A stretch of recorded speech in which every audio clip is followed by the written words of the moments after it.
दोस्तों, मुस्तफा खामनेई ने ट्रंप के आगे 5 शर्तें रख दी हैं। परमाणु डील करने के लिए ट्रंप को 5 शर्तें माननी पड़ेंगी। उधर इन शर्तों के सामने आते ही ट्रंप चीन के लिए रवाना हो चुके हैं। भागे भागे चीन पहुंच रहे हैं। अब जिनपिंग से बातचीत के बाद ही जंग की स्थिति ज्यादा साफ हो पाएगी। लेकिन मुस्तफा ने शर्तें क्या रखी हैं, खबरें क्या कुछ सामने आ रही हैं, सब जानते हैं। सबसे पहले तो आप इस तस्वीर को देखिए। डोनाल्ड ट्रंप हैं जो कि चीन के लिए रवाना हो रहे हैं, और ये चीन के लिए रवाना तब हुए हैं जब ईरान की तरफ से यह बाकायदा साफ कर दिया गया कि 5 शर्तें माननी पड़ेंगी और इसके बाद ही न्यूक्लियर पर बातचीत हो सकती है। ईरानियन लेटर के हवाले से लिखा है, अल जजीरा के अनुसार ईरान के सर्वोच्च नेता अयतुल्लाह मुस्तफा खामनेई ने अमेरिका के साथ परमाणु संबंधी किसी भी बातचीत में शामिल होने से पहले 5 शर्तें रखी हैं। इन कथित मांगों में पूरे क्षेत्र में युद्ध समाप्त करना, ईरान पर लगे सभी प्रतिबंध हटाना, ईरान की जब्त की गई संपत्तियों को जारी करना, युद्ध से हुए नुकसान के लिए मुआवजा देना और होर्मुज स्ट्रेट पर ईरान के अधिकारों को मान्यता देना शामिल होगा। ये 5 शर्तें हैं जो कि मुस्तफा खामनेई की तरफ से रख दी गई हैं। यानी कि अगर अमेरिका को कोई भी बातचीत ईरान से करनी है तो उससे पहले उन्हें ये 5 बातें माननी पड़ेंगी। इसके बाद ही आगे कोई बातचीत हो पाएगी। क्लैश रिपोर्ट के हवाले से भी लिखा है कि एक सूत्र ने फार्स न्यूज एजेंसी को बताया कि ईरान अमेरिका के साथ बातचीत के दूसरे दौर में तब तक शामिल नहीं होगा जब तक 5 शर्तें पूरी नहीं हो जाती। 5 शर्तें वही हैं कि पूरे इलाके में, यानी कि सिर्फ ईरान में ही नहीं बल्कि लेबनान में भी इजराइल जो लगातार हमले कर रहा है वो हमले रुके। खास तौर से लेबनान को बोला गया है कि यहाँ पर हमले रुक जाने चाहिए, पूरे जगहों पर सीजफायर हो जाना चाहिए। इसके अलावा ईरान पर जो अभी तक अमेरिका सैंक्शन पर सैंक्शन लगाता आया है वो सभी सैंक्शन हट जाने चाहिए। साथ ही ईरान के फ्रीज किए गए फंड को जारी करना होगा और युद्ध में ईरान का जो नुकसान अमेरिका और इजराइल दोनों ने मिलकर किया है उसकी भरपाई करनी पड़ेगी। इसके साथ में ही होर्मुज स्ट्रेट ईरान के कंट्रोल में होगा और इस कंट्रोल को मान्यता देनी पड़ेगी, जो कि डोनाल्ड ट्रंप किसी भी कीमत पर करना नहीं चाहते हैं। उनकी सारी मुश्किलें इसी होर्मुज पर आकर अब अटक गई हैं। डोनाल्ड ट्रंप किसी भी कीमत पर नहीं चाहते हैं कि ईरान का कब्जा होर्मुज में रहे और ईरान यहाँ पर टोल ले या फिर इस पूरे इलाके को अपने कंट्रोल में रखे। क्योंकि अगर ऐसा हुआ तो बाकी दुनिया के देश डोनाल्ड ट्रंप को बहुत बुरी तरह से कोसने वाले हैं। हर कोई ये समझ जाएगा कि अगर ट्रंप हमला ना करते तो ईरान ऐसा नहीं करता। इस वजह से अब उनकी प्रायोरिटी बन चुकी है कि वो होर्मुज के इलाके से ईरान के प्रभाव को कम करे, लेकिन ऐसा वो कर नहीं पाएंगे क्योंकि अब ईरान ने बाकायदा लीगल फ्रेमवर्क इसको लेकर शुरू कर दिया है बनाना। इसके साथ में ही PGSA नाम की अथॉरिटी बना दी है जो कि जिससे परमिशन लेकर ही वहां से वेसल्स जा सकते हैं, जहाज निकल सकते हैं। इस वजह से ही डोनाल्ड ट्रंप को काफ़ी परेशानियां होने वाली हैं। और अब भी जो 5 शर्तें रखी गई हैं मुस्तफा खामनेई की तरफ से, उन शर्तों में साफ तौर से ये बता दिया गया है कि अगर अमेरिका को कुछ भी करना है, अगर अमेरिका को चाहिए कि वो न्यूक्लियर डील करे ईरान के साथ, तो उन्हें सबसे पहले ये 5 शर्तें माननी पड़ेगी। किसी भी नई बातचीत से पहले ये विश्वास निर्माण के न्यूनतम कदम होंगे। यानी कि अभी तक ईरान इस बात को कह रहा है कि हमें अमेरिका पर भरोसा ही नहीं है। अमेरिका पर भरोसा हम तब पैदा कर पाएंगे जब हमारी ये 5 बातें मानी जाएंगी। ये बिल्कुल मिनिमम एफर्ट है जो कि अमेरिका कर सकता है, क्योंकि अभी तक हमेशा अमेरिका ने ईरान को धोखा दिया है। जब पिछले साल 12 दिनों की जंग हुई, इजराइल ने हमला किया, तो उस वक्त भी अमेरिका ने ईरान के साथ धोखा किया। एक तरफ ईरान अमेरिका से न्यूक्लियर डील पर बातचीत कर रहा था और दूसरी तरफ जो इजराइल है उसने ईरान पर हमला कर दिया था। 12 दिनों तक जंग चली और इसके बाद फिर सब कुछ खत्म हो गया। उसके बाद से वापस से ईरान ने सोचा कि ठीक है, न्यूक्लियर डील पर बातचीत करते हैं। अमेरिका से बातचीत की जा रही थी, लेकिन फिर अचानक से 28 फरवरी 2026 को फिर से इजराइल हमला कर देता है और इस हमले में खामनेई की जान चली जाती है, सुप्रीम लीडर की जान चली जाती है। साथ ही टॉप लीडरशिप को खत्म कर दिया जाता है। इजराइल अमेरिका दोनों को लगा था कि टॉप लीडरशिप खत्म, यानी कि ईरान खत्म, लेकिन ऐसा हुआ नहीं, जिस वजह से अब उन्हें काफी ज्यादा परेशानियां भुगतनी पड़ रही हैं। और वहीं दूसरी तरफ ईरान साफ तौर से कह रहा है कि आप हमारे साथ बार बार धोखा कर चुके हैं, तो हम आपकी कोई भी बात क्यों ही माने।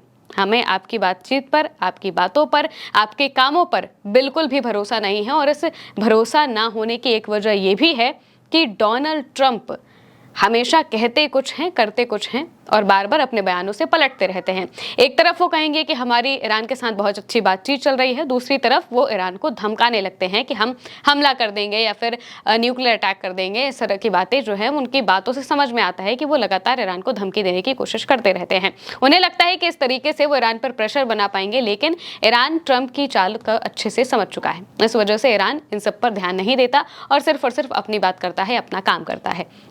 अब अगर ईरान को मनाना है न्यूक्लियर डील के लिए तो साफ तौर से ट्रंप को पता है कि चीन के जरिए वो ईरान को मना सकते हैं। चीन के जरिए इस वजह से मना सकते हैं क्योंकि जब सीज फायर हुआ था, अभी 8 अप्रैल को जब सीज फायर हुआ था 40 दिनों की जंग के बाद, तो उस वक्त भी चीन की सबसे बड़ी भूमिका थी। ईरान मानने को तैयार नहीं था सीज फायर को लेकर, लेकिन आखिरी मौके पर चीन की तरफ से ईरान से बातचीत की गई और ये बात खुद ट्रंप ने बताई थी। बकौल ट्रंप हम आपको ये बात बता रहे हैं कि चीन ने ही बातचीत की जिसके बाद ईरान माना।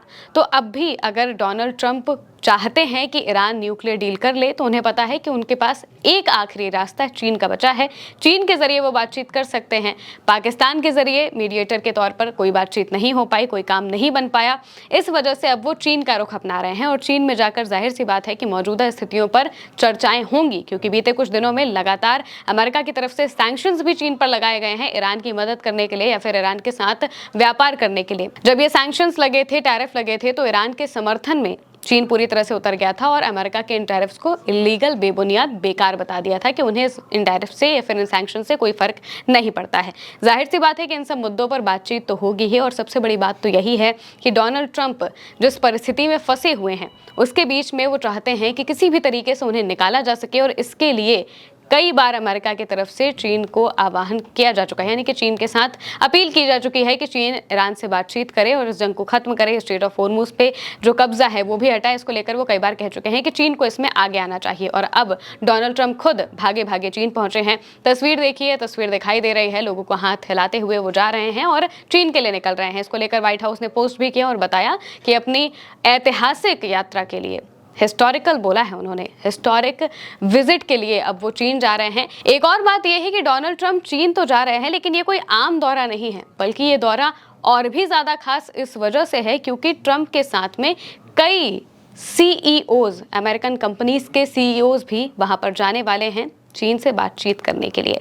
अब इनके जाने की वजह क्या है वो भी हम आपको समझा देते हैं। कोबेसी लेटर के हवाले से लिखा है कि ये बिल्कुल अविश्वसनीय है। राष्ट्रपति ट्रंप इस समय चीन के राष्ट्रपति शी जिनपिंग से डील करने के लिए इन सभी लोगों के साथ चीन जा रहे हैं। पहले नंबर पर एलन मस्क हैं, टेस्ला और स्पेसएक्स के सीईओ। दूसरे नंबर पर जेनसेंग हुआंग जो कि एनवीडिया के सीईओ हैं। तीसरे नंबर पर टिम कुक जो कि एप्पल के सीईओ हैं। लैरी फिंक ब्लैक रॉक के सीईओ हैं। स्टीफन शावर्समैन ब्लैकस्टोन के सीईओ हैं। केली ऑटबर्ग बोइंग के सीईओ हैं। ब्रायन साइक्स कारगिल के सीईओ हैं। जेन फ्रेजर सिटी ग्रुप के सीईओ हैं। लैरी कल्प जनरल इलेक्ट्रिक के सीईओ। डेविड सोलोमन गोल्डमैन सैश के सीईओ। संजय मेहरोत्रा माइक्रॉन के सीईओ और क्रिस्टियानो एमोन क्वालकॉम के सीईओ हैं। राष्ट्रपति ट्रंप ये भी कहते हैं कि इस यात्रा पर उनके साथ कई और सीईओ भी शामिल हो रहे हैं जिनके नामों का अभी तक खुलासा नहीं किया गया है। इतिहास में पहले कभी भी ऐसा नहीं हुआ कि इतने बड़े पैमाने पर, इतने बड़े स्तर पर कोई यात्रा हुई हो और इसमें सीईओ शामिल हुए हों।